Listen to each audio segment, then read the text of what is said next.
Happy holidays from the Pickle Punks. I did enjoy the movie. I like the movie. I think it is a well-done movie, but I also feel that it is two separate movies. Mm-hmm. Now, tell me. You've got the entire suspenseful side of it where... What are you doing to your mic screen? Nothing. You've got the suspenseful side to it where you're trapped in a bunker with someone who may or may not be a murderer. And what do you do about it? And he may or may not be crazy because he's talking about space invaders. And he keeps being proven right about things. And then you finally escape the bunker and you see a spaceship flying over there. You say, oh, shit. At this point, do you stop the movie? In my mind, that's the point where you stop the movie. She's done all of this. She's escaped. And then you've got, oh, my God, he was right. And you say, OK, that's the movie. As the director? As the director. As the writer? As the director, you've escaped the situation that was the premise of the movie.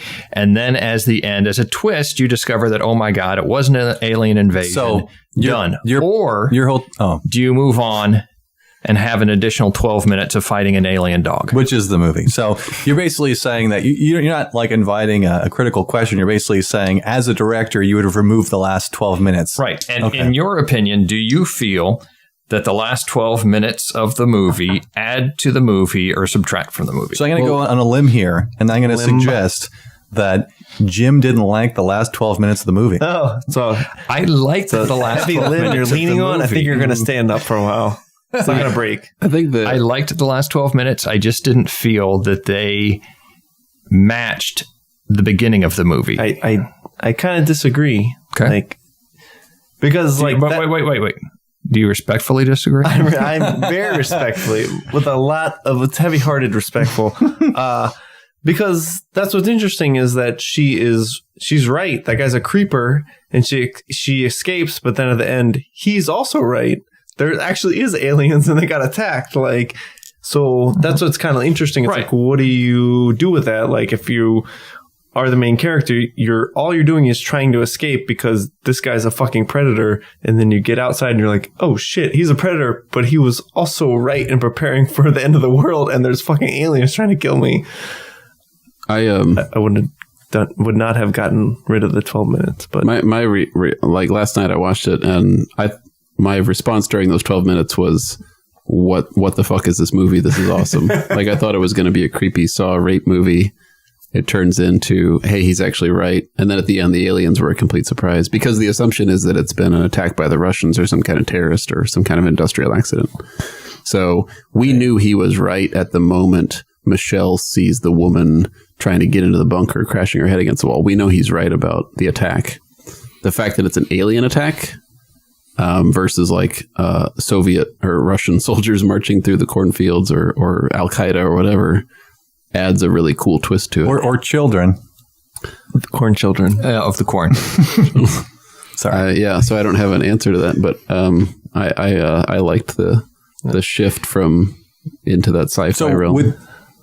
With Jim, I agree with your point. You're basically saying once you've established... I actually have a counterpoint. Once you've established that there are real aliens, it gives credibility to the previous hour or hour and a half of the movie.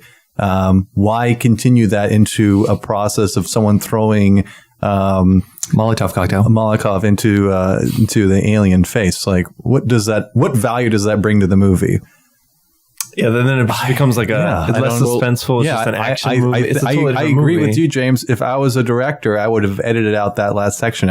Doesn't add anything unless there's a sequel. But at the very end, when she's listening to the radio, if you have combat skills, if you have medical abilities, come to Houston. She turns towards Houston, presumably because she has combat skills. She's not running away anymore. She's going to confront the problem, so it completes her development as a character. Yes, that was actually my counterpoint. Ooh. Because although I thought that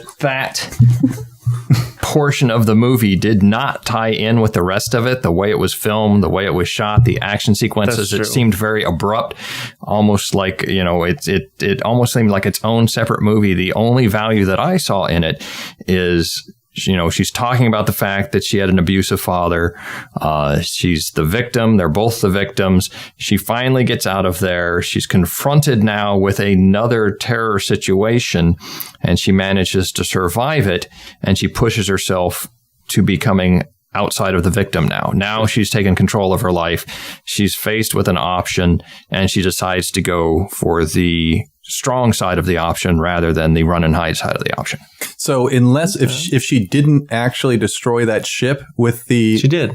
No, but she did, yes. Oh, but sorry. if she didn't, do you think that she would continue that path? Do you feel like her destroying that ship, she was like, oh, I just fucking wrecked shop on that. I have information and I can see the slow slide of this invasion, and I have an ability to destroy this process. I will go this way. Do you think that would influence her decision, or as opposed to her just seeing that this weird dog that came through the cornfield, avoid it and then go? Or do you think it requires the destruction of that ship? In a way, my thinking is flip-flop from earlier in the podcast, because He's a flip-flopper. in a way, Howard is running away from problems. He's building a hole and climbing in his hole and hiding from reality. He holds all these conspiracy theory beliefs. He builds a bunker to hide from reality, in a sense. Whereas Michelle, who I previously thought ran away a lot, there's certain scenes where she seems to be a confronter of reality. She tries to attack Howard with the crutch.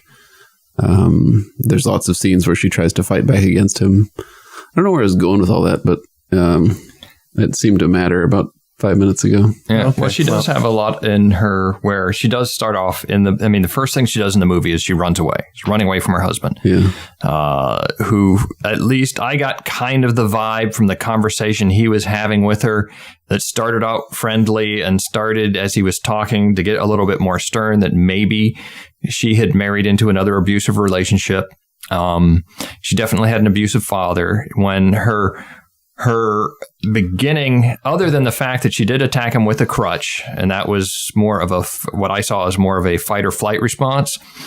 Once she was established in the bunker, she was doing some fighting back, but mostly it was passive aggressive style fighting. The bunker, where she's flirting with Emmett, or Howard gets pissed off at Emmett and tells him to stop talking. So she kind of starts up a conversation, and she's making a suit to run away behind his back. So there's not a lot of active aggression other than that initial attack. But then she fights her way away from Howard, gets out of the bunker, fights off an alien ship, and at that point it's kind of like, okay, so maybe I can do some things myself. And there was the comment of what happened to the dog. The little alien dog that was running around. Yeah. Mm-hmm. It got into a spout of flame and exploded. That was that little explosion, which is how she figured that she could make a Molotov cocktail and throw it down the throat of the spaceship demon and cause it to explode. It's possible. I didn't recognize it happened. the It's point. not possible. It's fact. It's science. So- Saw it.